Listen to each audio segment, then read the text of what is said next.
Find the number of digits in the square root of each of the following numbers without any calculation. आपको calculation नहीं करनी है, सिर्फ ये बताना है कि जब हम इसका स्क्वायर रूट निकालेंगे ना तो उसके आंसर में नंबर कितने होंगे, यानी डिजिट कितने होंगे। तो ये पता करने का बहुत ही सिंपल तरीका है कि आप पीछे से पेयर बनाना शुरू करें।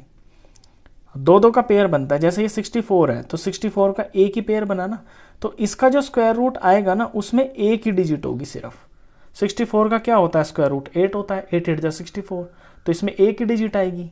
ऐसे 144 पीछे से पेयर बनाते हैं, ये इन दो डिजिट का एक पेयर बन गया। आगे जो अगर आपका एक अकेला नंबर भी रह जाता है ना तो उसे हम पेयर मानते हैं। तो यहां पे मान लीजिए दो पेयर बन गए, तो इसका जो स्क्वायर रूट होगा ना उसके अंदर दो डिजिट होंगे। इसी तरह से इस पे चलते हैं, ये दो नंबर का डिजिट का पेयर बन गया, ये दो डिजिट का पेयर बन गया, तो इसमें दो पेयर बने ना, इसके स्क्वायर रूट के अंदर दो डिजिट होंगे। नेक्स्ट पे चलते हैं, पीछे से बनाते हैं पेयर, ये एक पेयर बना दो नंबर का, दो डिजिट्स का, फिर ये पेयर बना, और ये पांचवा जो डिजिट है ये अकेला, तो ये भी पेयर माना जाता है। तो इस तरह से इसके अंदर तीन पेयर बन गए, तो इसका जो स्क्वायर रूट होगा उसके अंदर तीन डिजिट आएंगे आंसर में। इससे नेक्स्ट चलते हैं, ये पीछे के दो डिजिट पेयर, फिर नेक्स्ट दो डिजिट पेयर, फिर नेक्स्ट दो डिजिट ये पेयर, तो तीन पेयर बने इसके अंदर। तो इसका जो स्क्वायर रूट होगा उसके अंदर थ्री डिजिट्स होंगे। तो बिना कैलकुलेशन के भी हम नंबर को देख के ना ये बता सकते हैं कि इसका स्क्वायर रूट जो आएगा उसमें एक्चुअली डिजिट्स कितने होंगे। चलिए इसके बाद करते हैं question number 3। Question number 3 important है, क्वेश्चन नंबर 2 कोई खास नहीं है, सिर्फ ऐसी जनरल नॉलेज के लिए है। क्वेश्चन 3 एग्जाम में आता है, find the square root of the following decimal numbers. ये डेसिमल नंबर्स दे रखे हैं, इनका स्क्वायर रूट आपको निकालना है। अब स्क्वायर रूट इसका बिल्कुल उसी तरह से निकलता है जैसे आपने फर्स्ट क्वेश्चन में किए थे ना डिवीजन मेथड से, उसी तरह से हम इनका निकालेंगे स्क्वायर रूट। चलिए फर्स्ट पार्ट पे ध्यान देते हैं। फर्स्ट पार्ट है 2.56। तो डिवीजन मेथड से इनका स्क्वायर रूट निकालेंगे। तो डिवीजन मेथड से निकालने के लिए अगर आपने इसे लास्ट वीडियो देखी है तो आपको पता होगा डिवीजन मेथड कैसे निकालते हैं, नहीं तो कोई बात नहीं, फिर से पूरा इसको रिवीजन करके चलेंगे। सबसे पहले अपने नंबर को लिखते हैं 2.56। अब ध्यान देने की बात यह है कि जब कोई नंबर डेसिमल में होता है ना तो डेसिमल से राइट की तरफ ऐसे पेयर बनना शुरू होता है और डेसिमल से लेफ्ट की तरफ ऐसे पेयर बनना शुरू होता है। ये पेयर बन गए। अब ये जो 2 बना है ये मेरा फर्स्ट पेयर है, मुझे 2 के नीचे एक स्क्वायर नंबर लिखना है। स्क्वायर नंबर क्या होता है, जैसे कि 1 1 जार 1, 2 2 जार 4, 3 3 जार 9, ये स्क्वायर नंबर होता है। जैसे हम डिवाइड में नंबर लिखते थे ना नीचे कि या तो उसके बराबर हो सकता है या उससे छोटा हो सकता है, उससे बड़ा नहीं हो सकता। अब 2 के नीचे जो फिट बैठ रहा है ना स्क्वायर नंबर वो 1 बैठ रहा है, क्योंकि 1 से अगला स्क्वायर नंबर तो 4 है, 4 हम ले नहीं सकते क्योंकि ये 2 से बड़ा है, तो इसके नीचे हम 1 लिखेंगे। तो यहां तो लिखेंगे 1, और ये जो 2 है ना 1 1 1 जार, ये 1 1 जार हम यहां पे लिखेंगे। इसके बाद इसे सबट्रैक्ट करते हैं, तो 2 में से 1 गया तो 1 आया। ये करने के बाद तुरंत हम ऊपर से पूरा सेट उतार लेते हैं। तो ये सेट उतारा तो ये 5 6 इसके पास लग गया। डिवाइड में तो एक नंबर उतारते हैं, यहाँ पे पूरा जो सेट बनाया ना हमने वो पूरा पेयर उतर जाता है। और क्योंकि यहाँ डेसिमल आ गया तो हमें डेसिमल लगा देंगे। डेसिमल आ गया ना यहाँ पे तो यहाँ डेसिमल लग जाएगा। इसके बाद ये जो यहाँ पे नंबर होता है सिर्फ 1 ही है ना, तो 1 में 1 को प्लस करने से 2 आ जाएगा। ये 2 आ गया। अब 2 के पास यहाँ कुछ नंबर लिखना है, जो यहाँ लिखेंगे वो ही यहाँ पे होगा। फॉर एग्जाम्पल अगर 2 के पास मैं 1 लिख देता हूँ तो यहाँ भी 1 लिखना है। 21 बन जाएगा 1 लिखने से, तो 21 को 1 से ही मल्टीप्लाई करना है। इस तरह से होता है। ऐसे अगर मैं यहाँ पे 2 लिख देता हूँ तो फिर मुझे 2 से ही मल्टीप्लाई करना है, नंबर 22 बन जाएगा, मल्टीप्लाई 2 से करना पड़ेगा। तो मुझे यहाँ ये ध्यान लगाना है कि यहाँ पे मैं ऐसा क्या नंबर लिख दूं ताकि पीछे 6 आ रहा हो। तो 6 कब आता है, 6 तब आता है जब हमारा पीछे 4 होता है। 4 4 जार 16 होता है ना 6, तो 4 लगाने से पीछे बात बन जाएगी। तो ये जो 2 है इस 2 के यहाँ पे मैं 4 लगा देता हूँ तो 24 बन जाएगा, और फिर मुझे 4 से ही मल्टीप्लाई करना है। ट्राई करते हैं। 4 4 जार 16 का 6 आ गया, 1 आ गया, 4 2 जार 8 आ गया, और ये 4 2 जार 8 2 और ये 6, चलिए 4 2 जार 8 और ये 9 आ गया, 96 आया ये, लेकिन 96 तो छोटा है। अब फिर देखते हैं कि फिर 6 कहाँ पे आता है। 6 एक जगह और भी आता है, कब? जब पीछे 6 होता है, 6 6 36 होता है ना, तो 6 से भी ट्राई करते हैं इसको, ये लीजिए। तो यहाँ लगाने से 26 हो गया, तो 6 से मल्टीप्लाई करना है, 6 6 36, तो यहाँ 3 आ गया, 6 2 8, सॉरी 6 2 12 और 3 जोड़ा तो 15, तो 156 पूरा आ गया। यानी यहाँ पे 6 लगाएंगे और यहाँ भी 6 लगाएंगे, यहाँ 6 लगाने से 26 हो गया, तो 6 से ही मल्टीप्लाई करना है, पीछे पीछे के सेम होते हैं, तो 156 पूरा सवाल हो गया 156। नीचे 0 आ गया, तो ये परफेक्ट स्क्वायर नंबर है, डेसिमल में है तो आंसर भी आपका डेसिमल आएगा।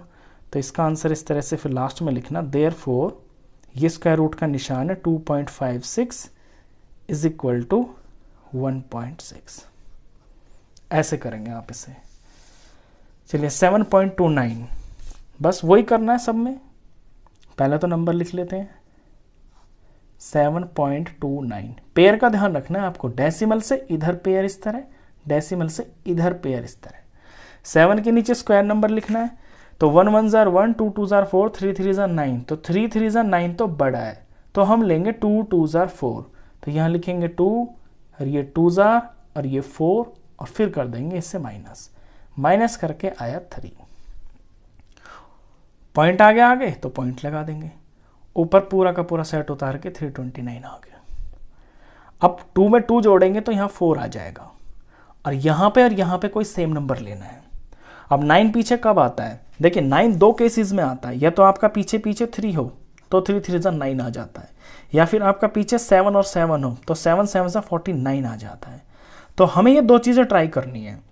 अगर मैं यहाँ पे 3 लेता हूँ तो ये 43 हो जाएगा, तो 3 3 जा 9, 4 3 जा 12, 129 काफ़ी छोटा नंबर है, तो 7 से ट्राई करते हैं, तो 7 लिखेंगे तो ये 47 हो जाएगा, तो 7 से ही मल्टीप्लाई करना है, 7 7 जा 49, तो 4 आ गया यहाँ पे, 28 में 4 जोड़ा 32, तो 7 पे बात बन रही है, तो यहाँ भी 7 लिखना और यहाँ भी 7 लिखना है, तो पूरा चला गया 329 माइनस हो के 0, पूरा सम हो गया। लास्ट में लिखेंगे therefore square root of 7.29 is equal to 2.7। चलिए आगे बढ़ते हैं, आगे क्वेश्चन है 5184। 51.84 पेयर बनाएंगे, पहले पॉइंट से इधर ऐसे पेयर, पॉइंट से इधर ऐसे पेयर। अब इसके नीचे स्क्वायर नंबर लिखना है, स्क्वायर नंबर में 3 3 जा 9 हो गया, 9 के बाद क्या आता है? 9 के बाद आता है 4 4 जा 16, फिर आता है 5 5 जा 25, फिर आता है 6 6 जा 36, फिर आता है 7 7 जा 49, फिर आता है 8 8 जा 64। 64 तो इससे बड़ा आ रहा है, 51 से बड़ा आ गया ना, तो इससे जो जस्ट पहला है ना 49, वो हमें यहाँ पे यूज़ करना है। तो हमारे नंबर बनेंगे 7 7 जा 49, यहाँ लिखेंगे 7 7 जा 49, इसे फिर सब्ट्रैक्ट करेंगे, 51 में से 49 को सब्ट्रैक्ट करेंगे तो आएगा 2। अब क्योंकि पॉइंट चल गया तो यहाँ पॉइंट लगा देंगे, पूरा 84 सेट उतर जाएगा इसके सामने। अब 7 में 7 को प्लस करेंगे तो यहाँ आ जाएगा 14। अब यहाँ पे और यहाँ पे हमें देखना है कि कौन से नंबर से बात बनेगी। तो 4 कब आता है? जब पीछे 2 होता है, यानी कि 1 4 अगर मैं इसमें 2 लगाऊं तो मेरी बात बन सकती है। यहाँ पे 2 लगाएंगे, 142 बन गया, तो 2 से ही फिर मल्टीप्लाई करना है। 2 2 जार 4, 2 4 जार 8, 2 1 जार 2, देखिए 2 पे पूरी बात बन गई है, तो यहाँ 2 लगाएंगे, ये 284 बन गया, माइनस करके 0 हो गया, सवाल पूरा हो गया। Therefore, square root of 51.84 is equal to 7.2। चलिए नेक्स्ट करते हैं 42.25। पहले सवाल उतारेंगे ऐसे 42.25, पॉइंट से इधर ऐसे पेयर बनेगा, पॉइंट से इधर ऐसे पेयर बनेगा। 42 के नीचे कौन सा स्क्वायर नंबर फिट बैठता दिखाई दे रहा है आपको? 6 6 ज़ा 36, क्योंकि 7 7 ज़ा 49 तो बड़ा है, तो 49 से जस्ट पहले 36 आता है, तो 6 6 ज़ा 36 माइनस करेंगे तो ये आ जाएगा 6 आ गया माइनस करके। अब क्योंकि आगे डेसिमल है तो यहाँ डेसिमल आ जाएगा, पूरा सेट उतर जाएगा ये 25, ये बन गया 625। अब रूल के हिसाब से जो यहाँ होता है उसके वंस में ही ये जोड़ देते हैं, तो यहाँ तो 6 ही है ना, तो 6 में 6 ही प्लस कर देंगे तो 12 हो गया ये, तो यहाँ बन गया 12। अब इस 12 के आगे यहाँ कुछ नंबर लगाना है और वही नंबर फिर यहाँ लगाना है। फॉर एग्जाम्पल ये 12 है, यहाँ पे कुछ लगाना है और उसी से फिर ये मल्टीप्लाई करना है। अब मैंने प्रोडक्ट में देखा कि मेरा 625 है, मुझे पीछे 5 चाहिए। 5 कब आता है पीछे? पीछे 5 तब आता है स्क्वायर में, तब स्क्वायर रूट में पीछे 5 होता है। तो यानी कि 5 और 5 लगाने से यहाँ मेरी बात बन जाएगी। सिर्फ 5 ही ऐसा नंबर है जो मल्टीप्लाई करके 5 लाता है। 5 5 ज़ा 25, ये 2 हो गया। 5 2 ज़ा 10, 12 2 और ये 1, 5 1 ज़ा 5 और ये 6, तो 125 बन गया 5 लगाने से, और इसको जब 5 से मल्टीप्लाई करेंगे तो पूरा 625 होता है। सवाल पूरा खत्म हुआ, रिमाइंडर 0 आया। तो therefore square root of 42.25 is equal to 6.5। चलिए फिफ्थ पार्ट देखते हैं। इसमें नंबर है 31.36। सेट बनाते हैं, डेसिमल से इधर ऐसे, डेसिमल से इधर ऐसे। 31 के नीचे कौन सा स्क्वायर नंबर फिट बैठता दिख रहा है? 5 5 ज़ा 25, 6 6 ज़ा 36, 36 तो बड़ा हो गया, तो 25 लेंगे इससे पहले वाला, यानी 5 5 ज़ा 25 माइनस करेंगे इसे, तो 11 में से 5 गया तो 6 आया। अब यहाँ डेसिमल आ गया तो यहाँ पे डेसिमल लिख देंगे, ऊपर से पूरा सेट उतारेंगे, ये 36 पूरे दोनों नंबर। अब रूल के हिसाब से यहाँ 5 है ना, ये वंस है, तो वंस में वंस को ही प्लस करेंगे तो ये 10 बन गया, तो यहाँ पे 10 लिख देंगे। अब यहाँ पे कुछ लगाना है और यहाँ पे कुछ लगाना है।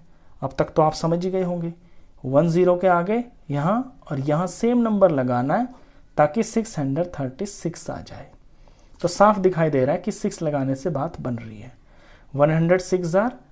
106 इंटू 6 करेंगे तो 636 बन रहा है। तो यहाँ 6 लगाया, यहाँ 6 लगा दिया, ये पूरा 636 बन गया, सवाल खत्म। तो therefore square root of 31.36 is equal to 5.6। तो ये डेसिमल के नंबर थे, डेसिमल के नंबरों का स्क्वायर रूट निकाला गया था डिवीजन मेथड से।